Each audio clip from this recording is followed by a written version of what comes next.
नमस्कार. NDM महाराष्ट्र न्यूजच्या मराठी बातमीपत्रामध्ये आपले मनपूर्वक स्वागत. मी धैर्यशील ढगे. पाहुयात बातमी. विलास गुले हत्या प्रकरणाच्या निषेधार्थ आज बीडमध्ये विराट मोर्चा काढण्यात आला. विलास गुले हत्या प्रकरणातील आरोपींना तातडीने अटक करून फाशीची शिक्षा देण्यात यावी अशी प्रमुख मागणी या मोर्चाच्या माध्यमातून करण्यात आली.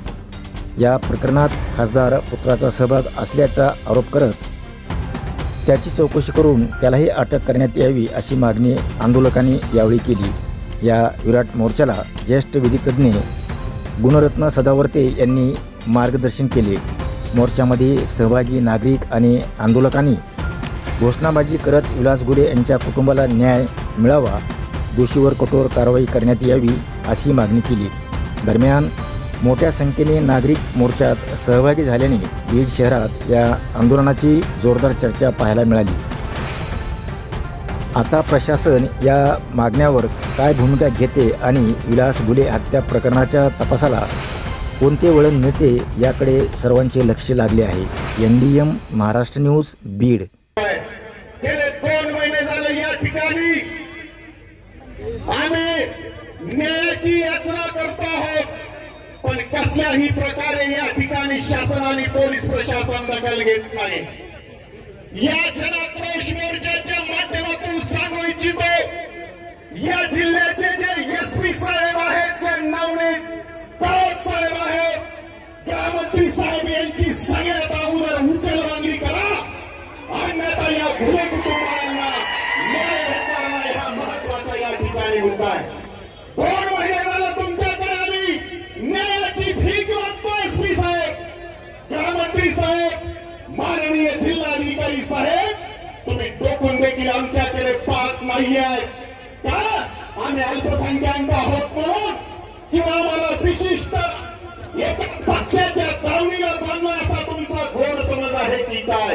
माझे सर्व या ठिकाणच्या असणाऱ्या जनाक्रोश मोर्चामध्ये महत्वाच्या जवाबामध्ये जे या ठिकाणचे खासदार आहेत, त्या खासदार पुत्राला सप्लिमेंटरी चार्जशीट मध्ये नाव येऊन देखील 164 मध्ये माननीय न्यायालयाच्या समोर साक्षीदाराने साक्षात देऊन देखील या ठिकाणचं प्रशासन गप्प आहे. या ठिकाणची पोलीस यंत्रणा गेंड्याची दातारी पाहून गप्प आहे. याचं कारण या ठिकाणचे जे SP साहेब आहेत हे विशिष्ट समाजाच्या आणि राजकीय दबावाच्या खाली वावरतात हे आम्ही पाहतो आहोत. या ठिकाणी आम्हाला न्याय पाहिजे. या ठिकाणी आम्हाला या हत्याकांडावर देखरेख करण्यासाठी एक तज्ञ असे सरकारी वकील आम्हाला पाहिजेत. आमच्या मागण्या भरपूर आहेत. या ठिकाणी प्रत्येक जण आपापल्या मागण्या मांडणार आहेत. मी मला सांगा, माननीय वाल्मिक कराड साहेब यांची चार्जशीट सुद्धा मी वाचली. मग एक न्याय वाल्मिक कराड साहेबांना, तर दुसरा न्याय का हो मला बजरंगच्या अवलादीला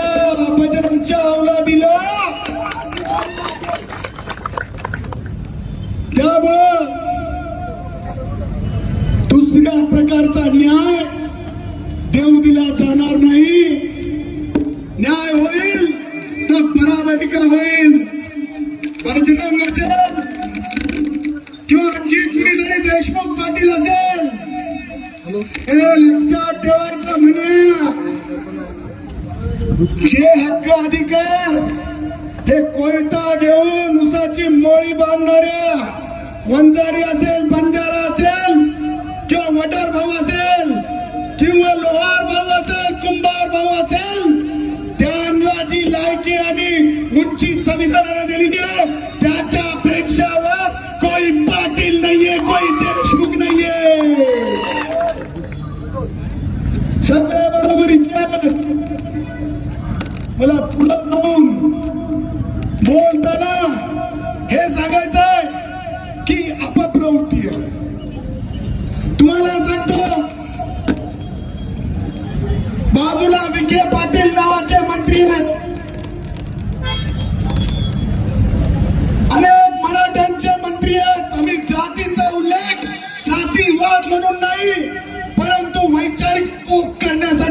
करत आहे, पोक करण्यासाठी मी करत आहे, पोक करण्यासाठी मी करत आहे, म्हणजे चिमटा देऊन आठवण करून देण्यासाठी. ज्यावेळेस एका आईच्या दुधाच्या बाबतीत, त्या पवित्र नात्याच्या बाबतीत गलिच्छ बोललं जात आहे, विखे पाटील त्या मन्यानं ज्या प्रकारे बोललं, मला हे म्हणायचं नाही विखे तुमच्या तोंडात काय मुख घेऊन बसले की काय, तुम्हाला बोलायला तोंड राहिलं नाही काय, असा सवाल सुद्धा उपस्थित करण्याची हिंमत गुणरत्न सदावर्तेमध्ये आहे. हे लक्षात ठेवलं पाहिजे विखे पाटील. आमच्या ओबीसीच्या पट्ट्यांच्या नेतृत्वाला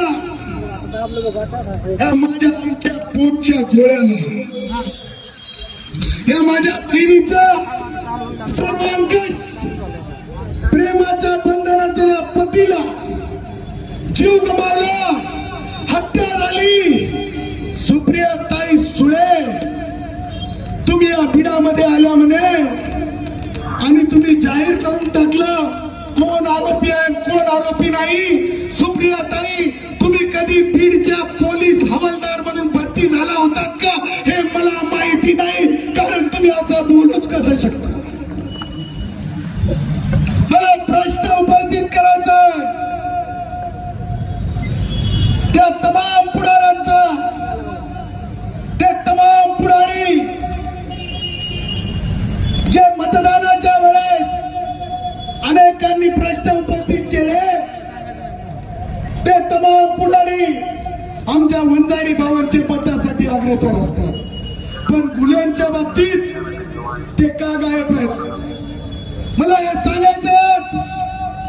सगळे सोशल मीडिया वापरता का? हात वर करा.